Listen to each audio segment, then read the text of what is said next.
Middle east में ताबड़तोड़ हमले जारी हैं। ईरान, इजराइल से लेकर तमाम खाड़ी देशों में तबाही का मंजर दिखाई दे रहा है। ईरान का आसमान काला हो गया तो इजराइल की इमारतें मलबे में तब्दील हो गई। हालात ये हो गए कि अब अमेरिकी राष्ट्रपति डोनाल्ड ट्रंप को समझ नहीं आ रहा कि वो जंग जारी रखें या बातचीत के लिए दबाव बनाएं। उनके बयानों ने जंग को लेकर अनिश्चितता पैदा कर दी है। तो जंग के 11वें दिन क्या है मिडिल ईस्ट के हालात, आइए देखते हैं इस रिपोर्ट में। मिडिल ईस्ट में जंग जारी रहेगी या युद्ध विराम हो जाएगा? ये सवाल इसलिए उठ रहे हैं क्योंकि अमेरिकी राष्ट्रपति डोनाल्ड ट्रंप सीज फायर की बात कर रहे हैं और जिस तरह पिछली बार जून 2025 में 12 दिन की जंग के बाद ईरान और इजराइल के बीच युद्ध विराम हो गया था, ऐसे में जब ये जंग 11वें दिन में प्रवेश कर गई है तो ये सवाल और मजबूत हो जाते हैं।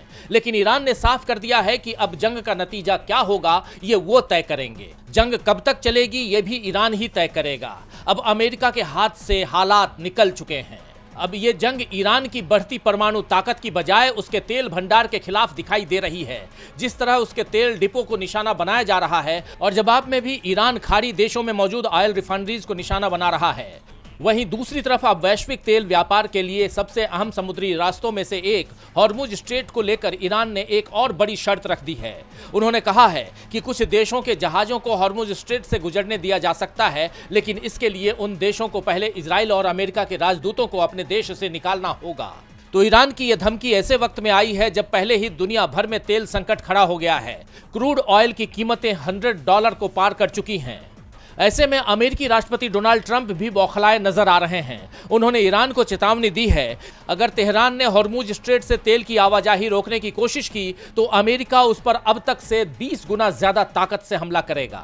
इस बीच खाड़ी देशों में ईरानी हमलों को लेकर खौफ का माहौल दिखाई दे रहा है। कतर का कहना है कि उसकी प्राथमिकता ईरानी आक्रामकता से निपटना है। उसने देश में बड़े खतरे का अलर्ट भी जारी कर दिया है। वहीं बहरीन का कहना है कि उसने 105 मिसाइलें और 176 ड्रोनें रोकी हैं, जबकि मध्य तुर्की में तो पेट्रियट रक्षा बलों को तैनात किया गया है। हालांकि अजरबैजान ने जरूर ईरान की तरफ मदद का हाथ बढ़ाया है। उसने ईरान को टन भर खाद्य सामग्री और दवाइयां भेजी हैं। इस बीच यूरोपीय संघ पर ईरान का गुस्सा फूट पड़ा है। ईरानी विदेश मंत्रालय के प्रवक्ता इस्माइल बघाई ने यूरोपीय संघ के नेतृत्व पर अराजकता और अत्याचार के सामने चुप रहने का आरोप लगाया। उन्होंने कहा कि कृपया पाखंड करना बंद करें। आपने इतिहास में गलत पक्ष में खड़े होकर अपना पेशा बनाया है, कब्जे और अत्याचारों को हरी झंडी दी है और अब ईरानियों के खिलाफ अमेरिका और इजराइल की आक्रामकता और युद्ध अपराधों को छिपाने की कोशिश हो रही है। ये मिली भगत से कम नहीं है। दरअसल यूरोपीय संघ की प्रमुख उर्सुला वान डेर लेयन ने जंग को लेकर बयान देते हुए कहा था, ईरान के लोग स्वतंत्रता, गरिमा और अपने भविष्य का फैसला करने के अधिकार के हकदार हैं। इस पर अब ईरान ने उन्हें आईना दिखाने का काम किया है। हालांकि इस बीच ट्रंप की रूसी राष्ट्रपति व्लादिमीर पुतिन से बात हुई है और रूस ने युद्ध विराम में मदद करने का भी भरोसा दिया है, लेकिन मौजूदा हालात में ये युद्ध खत्म होता नजर नहीं आ रहा है। ऐसे में पूरी दुनिया की नजरें फिलहाल ईरान और अमेरिका पर टिकी हुई हैं। डीबी लाइव की रिपोर्ट।